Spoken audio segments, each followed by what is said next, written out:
모든 비극은 아주 사소하고 일상적인 순간에 찾아온다고 하죠.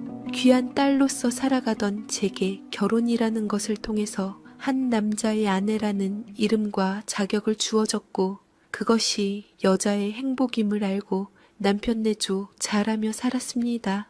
능력 있는 남편은 봉처가 애처가라는 이름으로 제게 누구보다 잘해서 다들 저를 시집잘 갔다고 부러워했습니다. 저 또한 여자로서 만족감이 높았고 다른 사람 보기에도 부러워하는 눈빛이 싫지 않았지요. 이 평범한 일상이 무너진 것은 남편의 차 조수석 시트 아래를 보는 순간 제 인생은 송두리째 뒤바뀌고 말았지요. 그날따라 유난히 햇살이 좋았어요. 남편이 급한 세미나로 저녁 약속을 취소한 뒤 세컨카를 타고 나갔을 때 저는 텅 빈 집에서 무언가라도 해야 했습니다. 그래서 그 사람이 아끼는 메인차를 세차하러 나갔죠. 평소처럼 시트 구석구석을 청소기로 밀다가 문득 손끝에 작고 차가운 것이 걸렸습니다. 아주 작은 은색 귀걸이 한쪽이었어요. 활짝 핀 물망초 모양을 한 섬세한 세공이 한눈에 봐도 제 취향은 아니었죠. 저는 귀를 뚫지 않았거든요. 귀걸이를 보는 순간 머릿속이 하얗게 비는 것 같았습니다. 동료 의사의 것일까? 아니면 우연히 간호사를 만나 태우다가 떨어뜨린 건가? 수만 가지 가능성을 떠올리며 애써 불안을 잠재웠습니다. 하지만 손안에서 차갑게 빛나는 그 작은 꽃은 마치 독초처럼 제 마음속에 의심의 씨앗을 심고 있었습니다. 나를 잊지 마세요. 그 꽃말이 섬광처럼 뇌리를 스쳤습니다. 그날 밤 저는 잠들 수 없었습니다. 남편이 오질 않은 탓도 있었겠지만 귀걸이가 자꾸만 머릿속을 떠나지 않아 거실 소파에 멍하니 앉아 창밖을 보는데 칠흑 같은 어둠 속에서 남편의 서재만 희미하게 빛나고 있었어요. 그곳은 남편의 성격이자 제가 단 한 번도 함부로 들어가지 않았던 공간이었습니다. 하지만 그 귀걸이가 보이지 않는 손이 되어 제 등을 떠밀고 있었어요. 맨발로 다가가 삐걱거리는 소리 없이 서재문을 열었습니다. 빽빽하게 꽂힌 의학서적들, 가지런히 정돈된 필기구, 그의 채취가 벤 가죽의자, 모든 것이 완벽하게 제자리에 있었죠. 제 불안이 그저 예민한 착각인 것처럼요. 돌아 나가려던 순간 제 눈에 무언가 들어왔습니다. 가장 아래쪽 책장, 몇 년은 들춰보지도 않았을 낡은 해부학 전공 서적들 뒤로 검은색 물체의 모서리가 아주 희미하게 보였습니다. 심장이 발치까지 떨어지는 기분이었습니다. 본능적으로 손을 뻗어 책들을 조심스럽게 꺼내자 그곳엔 먼지를 살짝 뒤집어 쓴 또 하나의 휴대폰이 있었습니다. 손발이 부들부들 떨리더라고요. 분명 제가 아는 그의 휴대폰이 아니었어요. 낯선 기종, 낯선 색깔, 마치 판도라의 상자처럼 열어서는 안 된다는 본능적인 경고가 온몸을 휘감았지만 이미 멈출 수는 없었습니다. 전원 버튼을 누르자 놀랍게도 비밀번호조차 걸려있지 않았습니다. 그건 상대를 완벽하게 속이고 있다는 자신감의 표현이었을까요? 화면이 켜지고 배경화면으로 설정된 사진이 제 눈에 박혔습니다. 환하게 웃고 있는 낯선 여자, 그리고 그 여자의 품에 안겨있는 남편을 꼭 닮은 남자아이. 숨을 쉴 수가 없었습니다. 손가락이 마비된 것처럼 구더 갤러리 아이콘을 눌렀습니다. 그 안에는 제가 모르는 남편의 7년이라는 세월이 고스란히 담겨 있었습니다. 남편을 닮은 아이의 돌잔치 사진, 세 식구가 떠난 바닷가 여행, 유치원 입학식에서 아이를 목말 태우고 웃는 남편의 얼굴, 제가 아이를 잃고 유산을 하고 몸을 추스르느라 병실에 누워있던 그 주말에 내 남편이라는 작자는 핑계를 대며 제 곁에 있어주지 않고 저곳에서 아이의 자전거를 가르쳐주며 웃고 있었습니다. 제가 그의 성공을 위해 밤낮으로 내조하며 외로움을 삼킬 때 그는 또 다른 가정을 꾸리고 행복을 만끽하고 있었던 겁니다. 사진 한 장 한 장이 비수가 되어 심장을 꿰뚫는 것 같았습니다. 스크롤을 내리던 손가락이 오디오 파일 하나에서 멈췄습니다. 우리 시원이 100일 축하 파일 이름이 그랬습니다. 떨리는 손으로 재생 버튼을 눌렀습니다. 시원아, 아빠야, 아빠. 그토록 다정하고 따뜻한 남편의 목소리, 제가 지난 몇 년간 들어본 적 없는 그런 목소리였습니다. 이어서 아이의 맑은 웃음소리와 함께 여자의 목소리가 들려왔습니다. 여보, 나도 사랑해. 여보? 여보라고? 너는 누군데 내 남편한테 여보라고 하지? 그이의 아내는 오직 나 하나뿐인데 법적으로도 아무 관계없는 네가 어떻게 내 남편한테 여보라는 표현을 쓰지? 손에서 휴대폰이 미끄러져 차가운 대리석 바닥으로 떨어졌습니다. 액정이 깨지는 소리가 고요한 집안에 날카롭게 울려 퍼졌지만 제 귀에는 아무것도 들리지 않았습니다. 10년의 결혼 생활, 제가 믿었던 사랑, 제가 지키려 했던 가정, 그 모든 것이 한낱 모래성이었다는 것을 깨달았습니다. 그가 쌓아 올린 완벽한 거짓말 위에서 저 혼자 행복한 꿈을 꾸고 있었던 겁니다. 저는 그 자리에 주저앉아 깨진 액정 너머로 웃고 있는 세 사람의 얼굴을 오랫동안, 아주 오랫동안 바라보았습니다. 눈물조차 나오지 않았습니다. 그저 춥지도 않은데도 몸이 계속 자꾸만 떨릴 뿐이었지요. 그렇게 제 가정과 세상은 소리 없이 무너져 내렸습니다. 그리고 깨달았죠. 이것은 끝이 아니라 이제부터가 진짜 시작이라는 것을요. 당연히 한숨도 자지 못했습니다. 깨진 액정 너머로 웃고 있는 세 사람의 얼굴을 망막에 새긴 채 동이 틀 때까지 서재 바닥에 그대로 앉아 있었습니다. 슬픔이라는 감정은 이미 지나가 버렸고 그 자리에는 차가운 얼음 같은 것이 들어앉아 제 심장을 조이는 것 같았습니다. 해 뜨기 직전 가장 짙은 푸른빛이 창문을 물들일 때쯤 저는 자리에서 일어났습니다. 다리가 저려 비틀거렸지만 정신은 놀라울 정도로 맑았습니다. 저는 바닥에 떨어진 남편의 비밀 휴대폰을 주워들었습니다. 제 지문이 묻었을 모든 곳을 옷소매로 꼼꼼하게 닦아낸 뒤 원래 있던 그 낡은 해부학 서적 뒤 그 자리에 정확히 밀어 넣었습니다. 책들도 원래 순서대로 다시 꽂아두었죠. 아무 일도 없었던 것처럼, 제 인생에 지난 몇 시간이 존재하지 않았던 것처럼요. 아침이 되자 남편이 현관문 비밀번호를 누르는 소리가 들렸습니다. 저는 정신을 차린 뒤 이미 샤워를 마치고 그가 가장 좋아하는 원두로 커피를 내리고 있었습니다. 피곤한 기색이 역력한 그가 감히 뻔뻔스럽게 제게 다가와 뒤에서 저를 가볍게 안았습니다. 아, 피곤해 죽겠네. 당신 보고 싶어서 죽는 줄 알았어. 왜 이렇게 당신 없는 시간은 이토록 길기만 한지. 내 맘은 이랬는데 무심한 당신은 연락 한 통도 없고. 나 없이 어젯밤에 잠은 잘 잤어? 그 사람의 손이 제 어깨에 닿았을 때 온몸에 소름이 돋는 것을 애써 참아야 했습니다. 저는 최대한 자연스럽게 몸을 돌려 남편의 넥타이를 풀어주며 미소 지었습니다. 당장이라도 남편에게 휴대폰과 귀걸이를 던지며 제 감정을 던져버리고 싶었지만 일단은 모른 척 참고 다른 방법을 그 어느 때보다 현명하게 강구해야만 했습니다. 그래서 제 인생 최고의 연기를 하게 되었지요.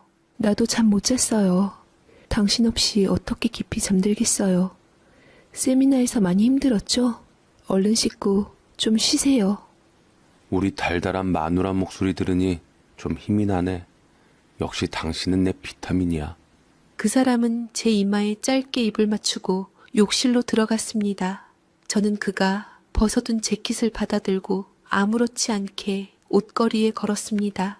하지만 제 눈은 재킷 안주머니에서 살짝 삐져나온 영수증을 놓치지 않았습니다.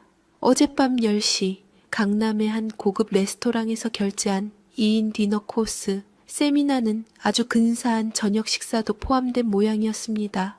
그날 오후 저는 남편의 병원으로 향했습니다.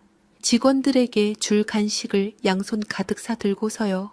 병원장 사모님의 갑작스러운 방문에 모두가 반갑게 저를 맞았습니다. 저는 환하게 웃으며 인사를 나누고 남편의 연구실에 간식을 내려놓았습니다. 그리고는 아주 우연이라는 듯 복도를 지나다 간호사 스테이션에 멈춰섰습니다. 다들 고생이 많으세요. 우리 남편이 여러분 덕분에 병원 걱정 없이 연구에만 집중할 수 있다며 늘 고마워해요. 제 칭찬에 간호사들이 수줍게 웃었습니다. 저는 그들의 얼굴을 하나하나 눈에 담았습니다. 그러다 한 사람에게 시선이 멎었습니다. 휴대폰 배경화면 속에서 남편의 팔짱을 끼고 웃던 바로 그 여자. 하얀 가운 왼쪽 가슴에는 명찰이 달려 있었습니다. 간호사 오수진. 제가 평소 남편에게 부담이 될까봐 병원을 잘 가지 않았기에 간호사가 바뀐 줄도 모르고 있었습니다. 이렇게 가까이 내연녀를 두고 있었다니 실로 기막힐 따름이었지요. 그 여자는 저를 보며 다른 간호사들처럼 예의 바르게 웃고 있었지만 그 눈빛에는 아주 미세한 경계심과 승리감이 뒤섞여 있었습니다. 어쩌면 그녀는 제가 모든 것을 알고 찾아왔다고 생각했을지도 모릅니다. 하지만 저는 아무것도 모르는 순진한 아내의 얼굴로 그녀에게 다가가 과일 바구니를 건넸습니다. 특히 오수진 간호사님께는 더 감사드려요. 남편 스케줄 관리까지 도맡아 하신다고 들었어요. 정말 대단하세요. 제 손과 그녀의 손이 스치는 찰나 저는 보았습니다. 그 여자의 네 번째 손가락에 끼워진 남편이 제게 프로포즈할 때 줬던 반지와 똑같은 디자인의 반지. 그 순간 세상의 모든 소리가 사라지고 오직 제 심장이 울리는 소리만 들렸습니다. 병원에서 돌아오는 길, 저는 차를 세우고 한참을 앉아 있었습니다. 이제 모든 조각이 맞춰졌습니다. 두 개의 가족, 두 개의 사랑, 두 개의 인생. 남편은 그 모든 것을 완벽하게 지휘하고 있었고 저는 그저 무대 위에서 가장 어리석은 역할을 맡은 배우였을 뿐입니다. 집으로 돌아와 컴퓨터를 켰습니다. 머리를 식히고 나니 제가 해야 할 일이 명확해졌습니다. 이대로 무너져서 그들의 행복을 구경만 할 수는 없었습니다. 이 지옥 같은 연극을 끝내려면 저 역시 감독이 되어야 했습니다. 저는 검색창에 몇 개의 단어를 입력했습니다. 문제 해결, 뒷조사, 흥신소, 수많은 불법적인 사이트와 의심스러운 광고들이 화면을 채웠습니다. 한참을 스크롤하다가 아주 작고 눈에 띄지 않는 배너 하나를 발견했습니다. 그곳에는 단 한 줄의 문장만 적혀 있었습니다. 어떤 문제든 해결해 드립니다. 더 이상 망설일 이유가 없었습니다. 저는 남편의 서재에서 찾아냈던 그 비밀 휴대폰처럼 제 이름으로 등록되지 않은 대포폰을 꺼내 들었습니다. 그리고 그 번호를 눌렀습니다. 몇 번의 신호음 끝에 아주 낮고 무미건조한 남자의 목소리가 들려왔습니다. 네, 고객님, 말씀하세요. 저는 마른 입술을 한번 축이고 제 인생을 되돌릴 첫 마디를 내뱉었습니다. 제 남편에 대해 알고 싶어요. 아주 사소한 것까지 전부 다요. 수화기 너머의 남자는 아무런 질문도 하지 않았습니다. 또 흔한 남편의 바람을 그저 제가 부르는 계좌번호와 이메일 주소를 받아 적는 듯한 소리만 들려왔죠. 그는 약속 장소와 시간을 정해주었고 만나기 전까지 계약금을 입금하라고 했습니다. 전화는 1분도 채 되지 않아 끊겼습니다. 마치 기계와 통화한 것처럼 감정 없는 목소리였지만 이상하게도 신뢰가 갔습니다. 약속한 날, 저는 낡은 상가 건물 3층에 있는 허름한 카페로 향했습니다. 약속 시간보다 10분 먼저 도착해 창가 자리에 앉아 있었습니다. 정확히 약속 시간이 되자 한 남자가 카페 문을 열고 들어왔습니다. 검은색 후드티를 깊게 눌러쓴 평범하다면 평범하고 눈에 띄지 않는다면 전혀 눈에 띄지 않을 그런 남자였습니다. 그는 주변을 한번 쓱 둘러보더니 곧장 제 테이블로 걸어왔습니다. 안녕하세요. 저는 심부름센터 사장인 강태주라고 합니다. 그 사람이 제 앞에 앉으며 짧게 자신을 소개했습니다. 목소리는 전화로 들었던 것과 똑같이 건조했습니다. 저는 준비해간 남편의 사진과 오수진의 이름 그리고 제가 아는 모든 정보를 담은 서류 봉투를 테이블 위로 밀었습니다. 그는 봉투를 열어보지도 않고 제 얼굴을 빤히 쳐다봤습니다. 마치 제 속을 전부 꿰뚫어 보는 듯한 날카로운 눈빛이었습니다. 무엇을 원하십니까? 단순한 불륜 증거 수집이면 됩니까? 그의 말에 저는 잠시 숨을 골랐습니다. 제가 정말 원하는 것, 그것은 단순한 이혼이나 위자료가 아니었습니다. 저는 제가 겪은 고통을, 제가 느낀 배신감을 그들에게도 똑같이 느끼게 해주고 싶었습니다. 아니, 어쩌면 그 이상을요. 그들이 가진 모든 것을 빼앗을 만한 불륜 증거여야만 해요. 돈, 명예, 그리고 서로에 대한 믿음까지 전부 다요. 제 말을 들은 강태주의 입가에 아주 희미한 미소가 스쳐 지나갔습니다.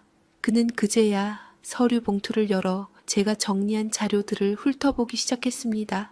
그의 시선이 오수진의 아들 사진에서 잠시 멈췄습니다. 복수는 뜨거울 때 하면 화상만 입습니다. 가장 차가울 때, 상대가 방심했을 때에야 성공하는 법이죠. 그는 서류를 다시 봉투에 넣고는 제게 뜻밖의 제안을 했습니다. 지금처럼 착한 아내로 사세요. 세상에서 가장 사랑스러운 미소로 남편을 대하고 아무것도 모르는 것처럼 행동하십시오. 의심의 여지조차 주면 안 됩니다. 불륜을 제대로 밝히시고 뒤통수를 내리치시려면 그게 첫 번째 규칙입니다. 그 사람의 말은 제게 큰 충격이었습니다. 당장이라도 남편의 멱살을 잡고 모든 것을 따지고 싶었던 제 마음과는 정반대의 해결책이었으니까요. 하지만 한두 번 이런 사건을 해결한 것이 아닌 듯 그 사람의 눈빛에는 어떤 확신이 담겨 있었습니다. 저는 그의 제안을 받아들이기로 했습니다. 그날 이후 제 인생은 한편의 연극이 되었습니다. 저는 남편에게 더없이 다정한 아내가 되어주기로 했습니다. 매번 신경을 쓰며 아침마다 그가 좋아하는 반찬으로 식사를 차렸고 저녁에는 피곤한 그를 위해 따뜻한 물로 족욕을 해주었습니다. 그 사람의 모든 거짓말에 속아주는 척했고 그의 사소한 변명에도 고개를 끄덕였습니다. 제 영희는 너무나 완벽해서 가끔은 제 자신이 정말 아무것도 모르는 예전의 저로 돌아간 것 같은 착각이 들 정도였습니다. 요새 당신 뭐 좋은 일 있어? 내가 아님 당신한테 칭찬받을 일 있나? 그게 무슨 말이에요? 아니, 너무 나한테 신경 쓰는 게 보여서 고마워서 그렇지. 내가 우리 마누라한테 더 잘해야겠다는 생각이 드네. 당신은 지금도 나한테 충분히 잘하고 있어요. 남편은 그런 제 모습에 완전히 안심하는 듯 했습니다. 그 사람은 제게 더 자주 선물을 사왔고 주말에는 함께 시간을 보내려고 노력했습니다. 물론 그 시간의 대부분은 오수진에게서 온 문자를 몰래 확인하거나 급한 수술이 잡혔다는 거짓말로 집을 빠져나가기 위한 연기였지만요. 저는 그 모든 것을 알면서도 웃으며 그를 배웅했습니다. 그러던 어느 날 아침, 저는 언제부터인가 달마다 하는 것이 없어진 것을 알았습니다. 뭔가 불규칙하기는 했지만 그래도 없진 않았는데 혹여나 저는 지피는 게 있어서 급히 테스트기를 사와서 했지요. 그리고 욕실에서 임신 테스트기를 확인하고 그 자리에 얼어붙었습니다. 선명하게 나타난 두 줄, 몇 년을 노력해도 생기지 않던 아이였습니다. 몇 년 동안 습관적인 유산의 아픔 이후로 거의 포기하고 있었는데 이런 상황에서 기적처럼 찾아온 것이었습니다. 순간 머릿속이 복잡해졌습니다. 어떻게 하면 좋지? 이 아이는 제 복수 계획의 가장 큰 변수였습니다. 하지만 동시에 가장 강력한 무기가 될 수도 있다는 생각이 들었습니다. 저는 거울 속 제 얼굴을 보았습니다. 더 이상 예전처럼 마냥 기뻐할 수만은 없는 복잡한 감정이 뒤섞인 낯선 얼굴이었습니다. 그날 저녁, 저는 남편을 위해 근사한 저녁 식사를 준비했습니다. 와인을 한 잔씩 따르고 저는 가장 행복한 표정을 지으며 그에게 테스트기를 건넸습니다. 여보, 우리 아기 생겼어요. 뭐? 그게 정말이야? 그렇게 원할 때는 안 찾아오더니만 이렇게 갑작스럽게 왔네요. 그 말을 듣는 순간 남편의 얼굴에 스쳐 지나간 아주 짧고 미세한 감정의 파동, 그것은 순수한 기쁨이 아니었습니다. 기쁨과 놀라움, 그리고 아주 희미한 당혹감이 뒤섞인 복잡한 표정이었습니다. 저는 그 순간을 놓치지 않았습니다. 그는 곧 표정을 바꾸고 저를 와락 껴안으며 기뻐했지만 저는 이미 보았습니다. 제 임신이 그에게는 마냥 축복이 아니라는 것을요. 그 사람의 품에 안겨 저는 조용히 미소 지었습니다. 이제 게임의 판은 완전히 저에게로 넘어왔습니다. 이 아이는 신이 제게 주신 마지막 기회이자 그들을 심판할 가장 완벽한 칼이 될 것이었습니다. 제 임신 소식 이후 남편은 눈에 띄게 달라졌습니다. 그 사람은 제게 강박적으로 집착하기 시작했습니다. 1시간에 한 번씩 전화해서 제 상태를 확인했고 제가 좋아하지도 않는 온갖 과일과 영양제를 산더미처럼 사다다 날랐습니다. 겉으로 보기엔 더없이 자상한 남편이었지만 저는 느낄 수 있었습니다. 그의 과한 친절은 사랑이 아니라 불안과 감시의 다른 이름이라는 것을요. 그는 제가 그리고 제 뱃속의 아이가 자신의 통제 안에 있기를 바랐습니다. 저는 그의 불안을 먹고 자라는 괴물처럼 그의 모든 호의를 미소로 받으며 제 안의 칼날을 더욱 날카롭게 갈고 있었습니다. 그러던 중 강태주에게서 연락이 왔습니다. 이번에도 그는 장황한 설명 없이 시간과 장소만 문자로 보내왔죠. 약속 장소는 도심에서 한참 떨어진 강변의 한적한 주차장이었습니다. 제가 차를 세우자 옆에 주차되어 있던 차에서 그가 내렸습니다. 그는 제 차 조수석에 올라타자마자 두꺼운 서류철 하나를 건넸습니다. 이게 뭡니까? 당신 남편 실체입니다. 열어보세요. 그 사람의 말에 서류철을 열어보았습니다. 그 안에는 복잡한 도표와 알아보기 힘든 영문으로 된 서류들이 가득했습니다. 하지만 몇 장을 넘기자 제 눈에 익숙한 이름 하나가 들어왔습니다. 돌아가신 제 아버지의 성함이었습니다. 강태주의 설명은 간단했습니다. 남편이 지금의 병원을 개원할 때 들어온 가장 큰 규모의 투자금, 그 돈의 출처는 사실 아버지가 제 이름으로 몰래 세워두신 페이퍼 컴퍼니였습니다. 아버지는 사위의 성공을 도우면서도 혹시 모를 상황에 대비해 딸을 위한 안전장치를 마련해 두셨던 겁니다. 남편은 그저 운 좋게 익명의 투자자를 만났다고만 알고 있었죠. 자신이 서 있는 성의 주인이 바로 저라는 사실은 꿈에도 모른 채 말입니다. 이 병원의 실질적인 주인은 사모님이십니다. 그 말을 듣는 순간 제 손에 들린 서류철이 청 무겁게 느껴졌습니다. 이것은 아버지가 제게 남겨주신 유산이자 남편의 목줄이었습니다. 저는 서류철을 닫고 강태주를 보았습니다. 이제 뭘 하면 되죠? 그는 제 눈을 똑바로 보며 말했습니다. 집을 무너뜨리는 가장 좋은 방법은 가장 튼튼해 보이는 기둥부터 흔드는 겁니다. 시작은 작은 소문이었습니다. 강남 일대 의사들 사이에서 남편의 병원이 무리한 대출로 자금난에 시달리고 있다는 이야기가 돌기 시작했습니다. 얼마 지나지 않아 병원에는 국세청 직원들이 닥쳤습니다. 익명의 투서가 접수되었다는 이유였습니다. 남편은 그날 밤 술에 잔뜩 취해 집으로 돌아왔습니다. 그는 소파에 몸을 던지다시피 쓰러져 넥타이를 풀어 헤치며 제게 울분을 토했습니다. 대체 누가, 어떤 놈이 나한테 이러는 거야? 내가 얼마나 힘들게 여기까지 왔는데. 저는 그의 곁에 조용히 앉아 그의 머리를 쓰다듬어 주었습니다. 임신한 아내의 따뜻한 위로가 그에게는 절실했을 겁니다.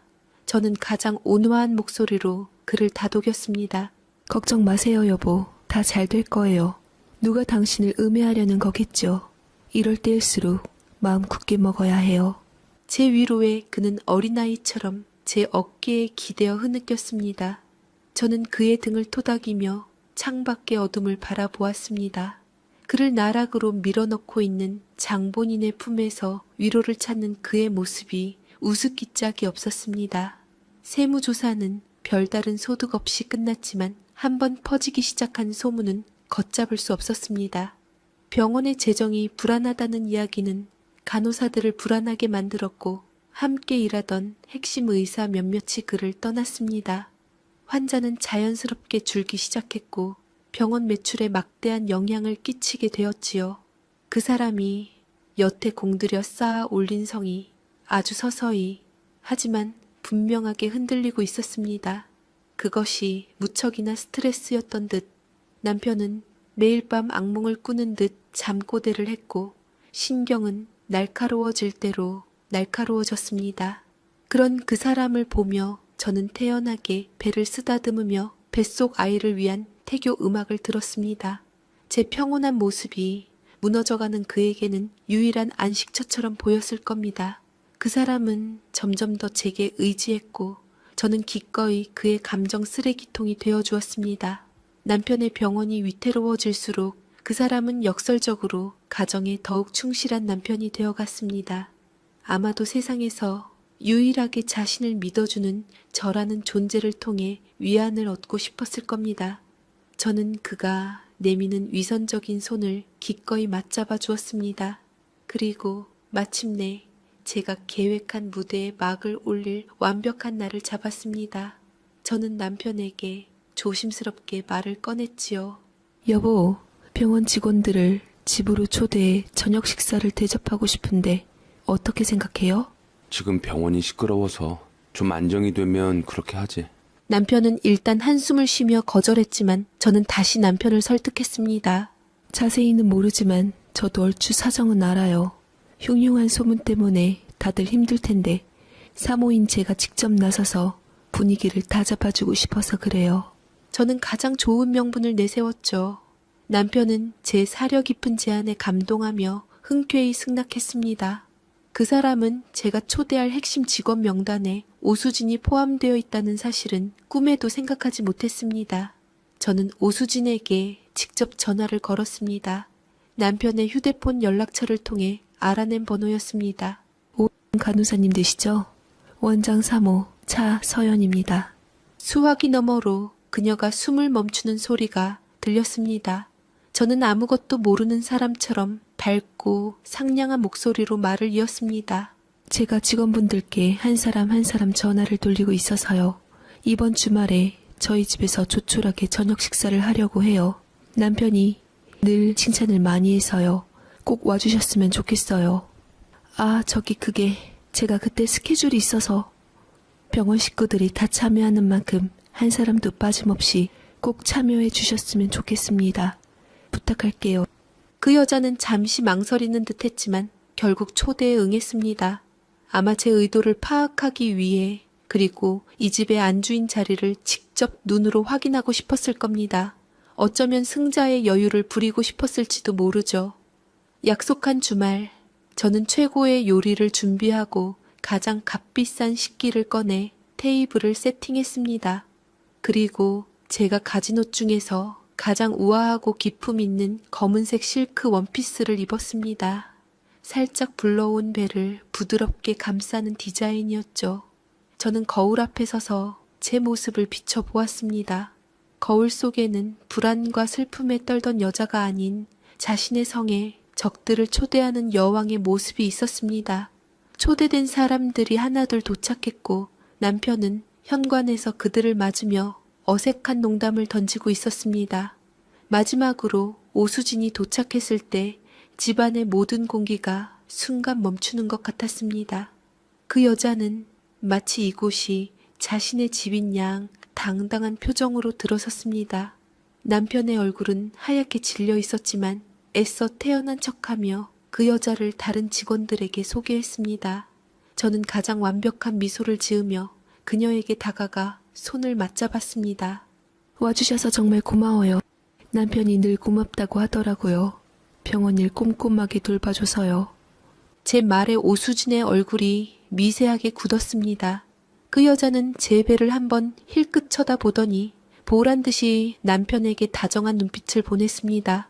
식사가 시작되고 분위기는 어색함과 긴장감 속에서 흘러갔습니다. 남편은 안절부절 못하며 제 눈치를 살폈고 오수진은 마치 자신이 이 집의 또 다른 주인인 것처럼 행동했습니다. 저는 와인잔을 들고 자리에서 일어났습니다. 모두의 시선이 제게로 쏠렸습니다. 오늘 이렇게 와주셔서 정말 감사합니다. 요즘 병원 일로 다들 힘드실 텐데 이럴 때일수록 저희가 더 똘똘 뭉쳐야 한다고 생각해요. 특히 우리 남편이 여러분을 얼마나 믿고 의지하는지 몰라요. 저는 남편을 사랑스러운 눈빛으로 바라보며 말을 이었습니다. 그리고는 시선을 오수진에게로 옮겼습니다. 남편이 그러는데 아들이 그렇게 똑똑하고 예쁘다면서요? 남편을 꼭 닮았다고. 저도 빨리 우리 아기 낳아서 같이 놀게 하고 싶네요. 그 순간 식탁에는 얼음 같은 정적이 흘렀습니다. 다른 직원들은 무슨 영문인지 몰라 어리둥절한 표정으로 저와 오수진 그리고 남편을 번갈아 쳐다봤습니다. 남편의 얼굴은 이제 하얗다 못해 파랗게 질려 있었습니다. 오수진은 손에 들고 있던 포크를 접시에 떨어뜨렸습니다. 쨍그랑하는 날카로운 소리가 그날 저녁의 분위기를 단적으로 보여주었습니다. 저는 아무 일도 없었다는 듯 우아하게 와인을 한 모금 마시고 자리에 앉았습니다. 그날의 저녁 식사는 그렇게 끝이 났습니다. 손님들이 모두 돌아간 뒤 남편은 처음으로 제게 굳은 표정으로 소리쳤습니다.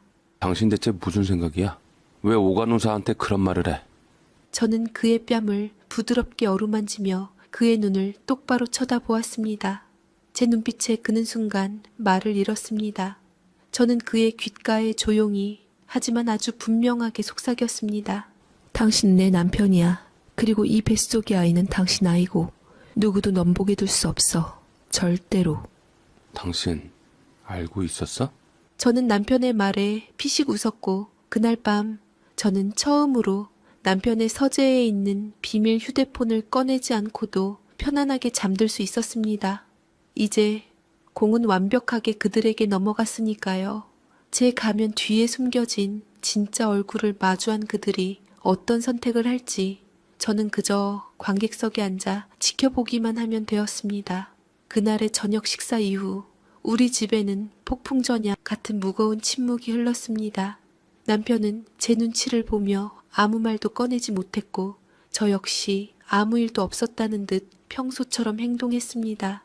하지만 보이지 않는 벽이 우리 사이에 단단하게 세워졌다는 것을 서로 알고 있었죠. 그는 제 가면 뒤에 숨겨진 차가운 분노를 보았고 저는 그의 비겁한 침묵 속에서 해결책을 찾지 못해 허우적거리는 모습을 보았습니다. 그 사람은 제가 모든 것을 안 것을 알았음에도 오수진과 저 사이에서 위태로운 줄타기를 시작했습니다. 낮에는 병원에서 그녀를 달래고 밤에는 집으로 돌아와 제 비위를 맞추려 애썼습니다. 그 사람의 휴대폰에는 이제 잠금 패턴이 걸렸고 그는 샤워를 할 때조차 휴대폰을 욕실에 들고 들어갔습니다. 어설픈 그의 방어막이 제게는 오히려 확신을 주었습니다. 그들은 아직 끊어지지 않았다는 확신. 저는 더 이상 기다릴 수 없었습니다. 이 지긋지긋한 줄타기를 끝내야 했습니다. 저는 강태주에게 연락해 남편과 오수진 그리고 그녀의 아들이 함께 찍은 사진 중 가장 행복해 보이는 사진 몇 장을 인화해달라고 부탁했습니다. 그리고 아버지가 남겨주신 페이퍼 컴퍼니의 지분 서류 원본과 제 이름이 선명하게 찍힌 임신 진단서도 함께 준비했습니다. 모든 카드를 테이블 위에 올려놓을 시간이었습니다. 저는 남편에게는 중요한 투자자와의 미팅이라고 거짓말을 하고 오수진에게는 남편 문제로 드릴 말씀이 있다며 강남의 한적한 호텔 라운지 룸으로 두 사람을 각각 다른 시간에 불러냈습니다. 먼저 도착한 것은 오수진이었습니다. 그녀는 더 이상 병원에서 보던 순종적인 간호사의 모습이 아니었습니다. 잔뜩 나를 세운 채 저를 쏘아보며 자리에 앉았죠. 저는 아무 말 없이 테이블 위에 그녀와 남편 그리고 아이가 함께 찍은 사진들을 펼쳐놓았습니다. 그녀의 눈동자가 흔들리는 것이 보였습니다. 이게 다 뭐죠? 당신이 지난 7년간 누려온 행복의 증거들이겠죠. 그리고 이제는 끝나야 할 시간이기도 하고요. 제가 말을 마칠 때쯤 룸의 문이 열리고 남편이 들어왔습니다. 그는 테이블 앞에 앉아있는 저와 오수진을 보고 그 자리에 얼어붙었습니다. 그의 시선은 테이블 위에 흩뿌려진 사진들에 박혔습니다. 여보, 이게 대체... 저는 그의 말을 끊고 사진들 옆으로 병원 지분 서류와 제 임신 진단서를 나란히 밀어놓았습니다. 이제야 제대로 상황 파악이 좀 되나요? 내가 바보처럼 아이 때문에 그냥 넘어갈 줄 알았어요? 남편의 얼굴에서 핏기가 사라졌습니다. 그는 서류와 사진, 그리고 저와 오수진의 얼굴을 번갈아 쳐다보며 입술만 달싹일 뿐 아무 말도 하지 못했습니다. 모든 것을 잃을 수도 있다는 공포가 그의 얼굴에 고스란히 드러났습니다. 저는 자리에서 일어나 창가로 걸어가 등을 돌린 채 말했습니다. 제 목소리는 얼음장처럼 차갑고 단호했습니다. 선택해. 이 여자와 저 아이를 깨끗하게 정리하고 내게 돌아와. 그럼 오늘 일은 없었던 걸로 해줄게. 병원도 내 뱃속의 아이도 당신 아빠로 살아갈 수 있게 해주겠어. 잠시 말을 끊고 저는 천천히 몸을 돌려 그의 눈을 똑바로 마주했습니다. 하지만 저 여자를 선택한다면 당신이 지금까지 이룬 모든 것을 잃게 될 거야. 병원, 의사라는 명예, 그리고 당신 핏줄인 내 아이까지. 당신은 빈털터리로 나락에 떨어지게 되겠지. 오수진이 더 이상 참을 수 없다는 듯 자리에서 벌떡 일어나 소리쳤습니다. 저 여자 말에 속지 마. 우리 시원이는 어떡하고. 우리가 함께한 세월이 있잖아. 그 여자의 절박한 외침에도 남편은 대답이 없었습니다. 그 남자는 오직 자신의 눈앞에 놓인 현실, 즉 부와 명예, 그리고 파멸이라는 두 개의 선택지만을 보고 있었습니다. 그 남자의 눈동자가 지진이라도 난 것처럼 격렬하게 흔들렸습니다. 시간은 더디게 흘렀고 룸 안에는 세 사람의 거친 숨소리만이 가득했습니다. 마침내 그는 아주 천천히 무거운 발걸음을 옮겨 제 앞에 섰습니다. 그리고는 힘없이 무릎을 꿇었습니다. 그의 고개가 바닥으로 떨어졌습니다. 여보, 내가 다 잘못했어. 용서해줘. 내가 당신에게 돌아갈게. 모든 것을 다 정리하고 내가 당신에게 상처 준 만큼 더 좋은 남편, 더 좋은 아빠가 되도록 노력할게. 지금 무슨 말을 하는 거야? 당신이 어떻게 나랑 시원이한테 그럴 수가 있어. 나한테는 분명 이혼한댔잖아. 절대 우리 모자를 버리는 일 없이 책임지겠다고 했잖아. 조용히 하지 못해? 애시당초 네가 임신으로 내 발목을 잡지만 않았어도 이런 사태까지 오진 않았어. 그 사람의 다그치는 목소리를 듣고 오수진의 얼굴에는 절망과 배신감이 뒤엉켜 흘러내렸습니다. 저는 무릎 꿇은 남편의 정수리를 차갑게 내려다 보았습니다. 승리의 순간이었지만 제 마음속에서는 어떤 희열도 느껴지지 않았습니다. 저는 알 수 있었습니다. 이것은 사랑이나 뉘우침의 고백이 아니었습니다. 그저 자신의 성이 무너지는 것을 막기 위한, 생존을 위한 가장 비굴한 선택이라는 것을요. 그는 저를 선택한 것이 아니라 제가 가진 것들을 선택한 것뿐이었습니다. 남편이 제 앞에 무릎을 꿇은 그날 이후 오수진은 병원에서 자취를 감췄습니다. 남편은 제게 오수진과 완벽하게 정리했다며 다시는 내 앞에 나타나지 않을 것이라고 맹세했습니다. 그는 제게 용서를 구하며 이전보다 더 극진하게 저를 대했습니다. 마치 아무 일도 없었던 것처럼 우리는 다시 완벽한 부부의 모습으로 돌아가는 듯 했습니다. 하지만 저는 알고 있었습니다. 밟힌 뱀은 죽기 전에 반드시 마지막 독을 뿜는다는 것을요. 오수진은 그렇게 순순히 물러날 여자가 아니었습니다. 저는 강태주에게 그녀의 행방을 계속 주시해달라고 부탁했습니다. 제 예감은 틀리지 않았습니다. 며칠 뒤 친정 어머니에게서 다급한 전화가 걸려왔습니다. 목소리가 심하게 떨리고 있었죠. 서연아, 이게 대체 무슨 일이니? 너희 아버지 쓰러지기 일보 직전이다. 무슨 짓을 하고 다니는 거야? 어머니가 보내온 사진 한 장에 저는 온몸의 피가 싸늘하게 식는 것을 느꼈습니다. 사진 속에는 제가 낯선 남자와 호텔방으로 들어가는 모습이 담겨 있었습니다. 물론 교묘하게 합성된 조작 사진이었습니다. 하지만 연로하신 부모님이 보시기엔 충분히 충격적인 장면이었죠. 사진과 함께 담긴 메시지는 더 가관이었습니다. 따님도 똑같은 불륜녀입니다.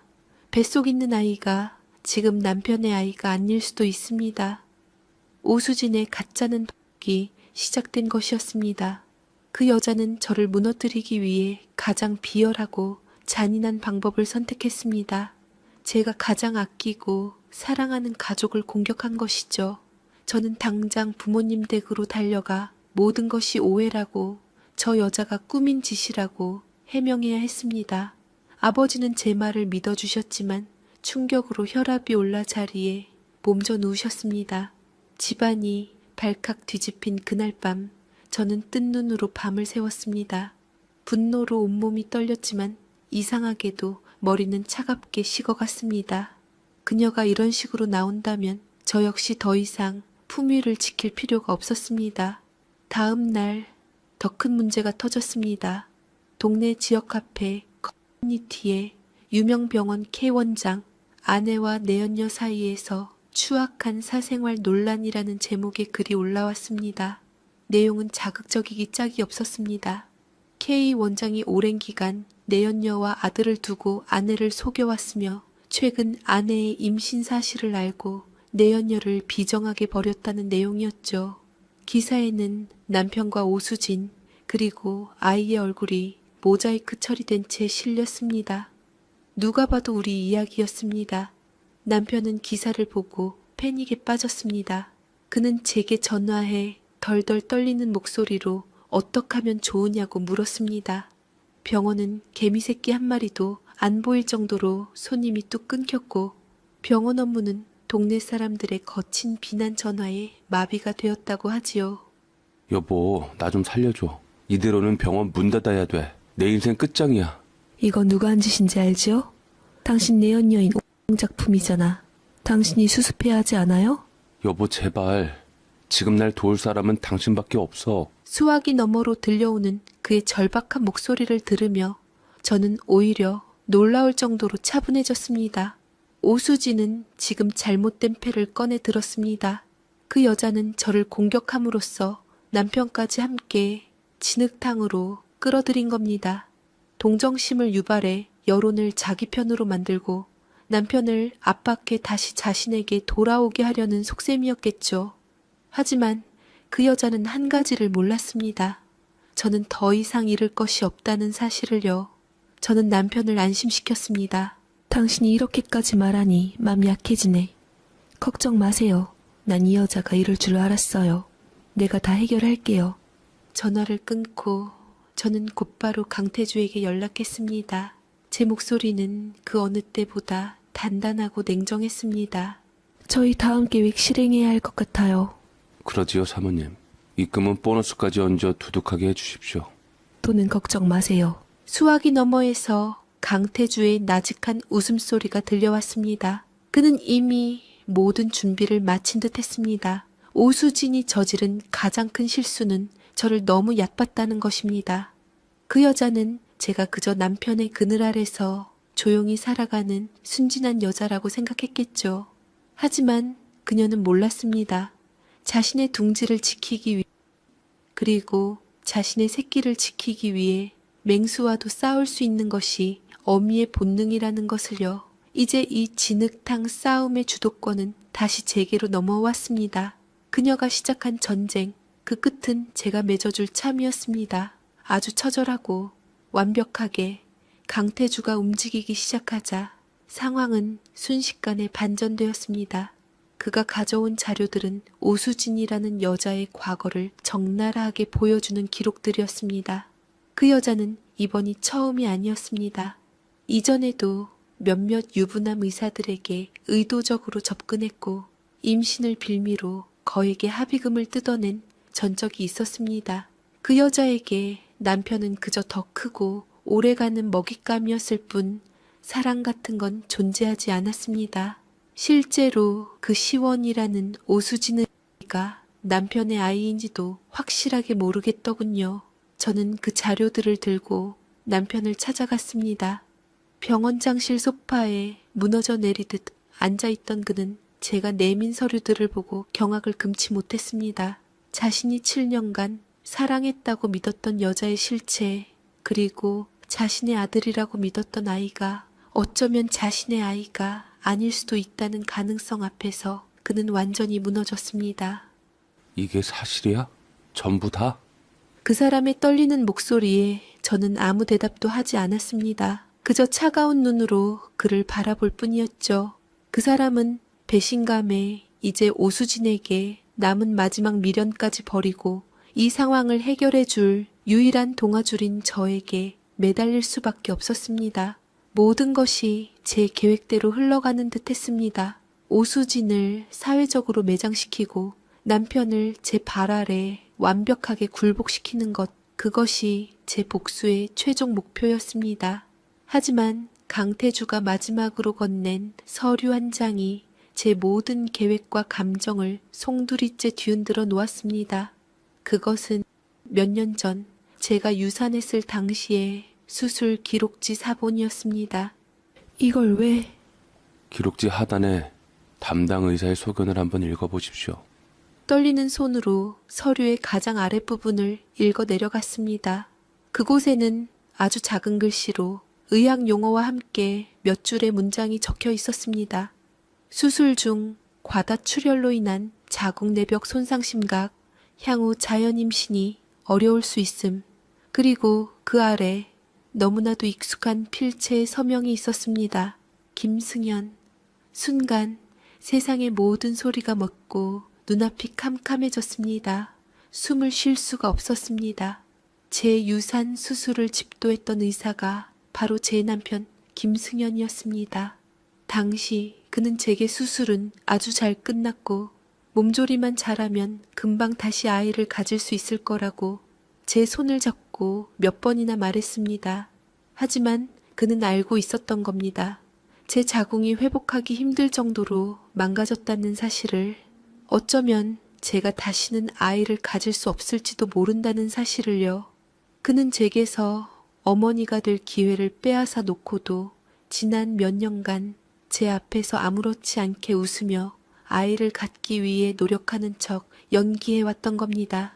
제가 몸과 마음이 망가져가며 온갖 검사와 시술을 받을 때 그는 다른 여자와 낳은 아이를 보며 행복해하고 있었습니다. 이것은 단순한 외도가 아니었습니다. 이것은 제 인생 자체에 대한 기만이자 용서할 수 없는 배신이었습니다.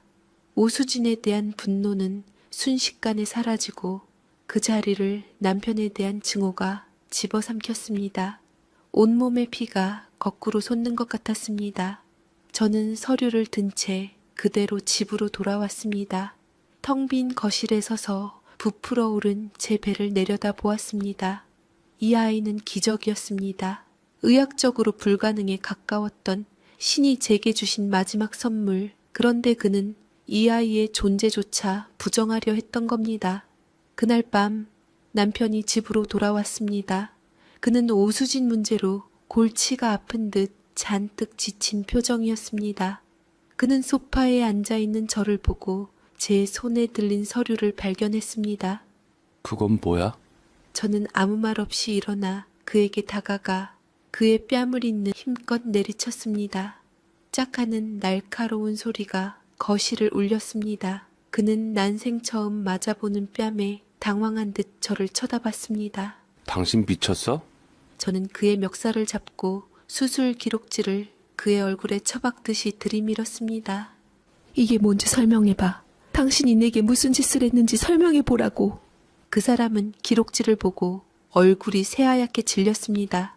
그의 눈동자가 공포로 흔들렸습니다. 그는 변명을 하려 했지만 목소리가 제대로 나오지 않았습니다. 그 순간 저는 깨달았습니다.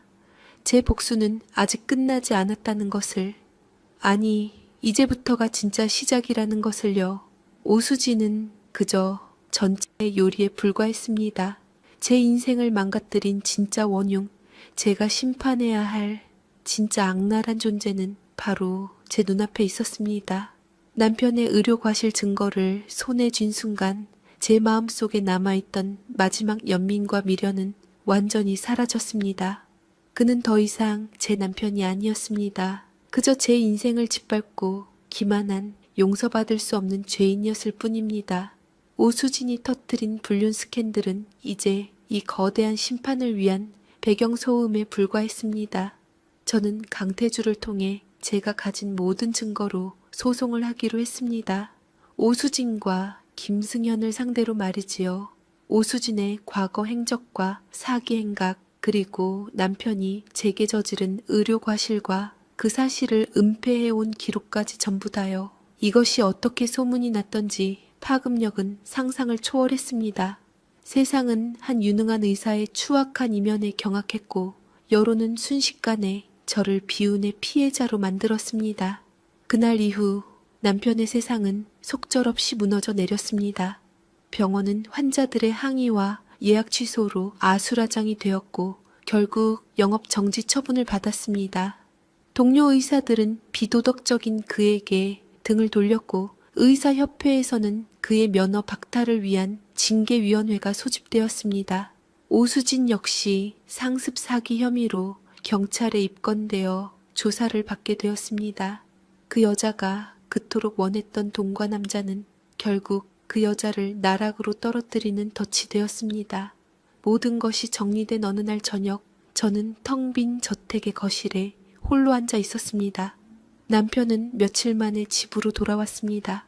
그의 모습은 불과 몇 주 전에 성공한 의사라고는 믿을 수 없을 정도로 초라하고 망가져 있었습니다. 며칠은 씻지도 못한 듯 헝클어진 머리, 핏발 선 눈, 술과 절망에 절어있는 모습이었죠. 그는 거실 소파에 앉아있는 저를 발견하고는 비틀거리며 다가와 제 앞에 무릎을 꿇었습니다.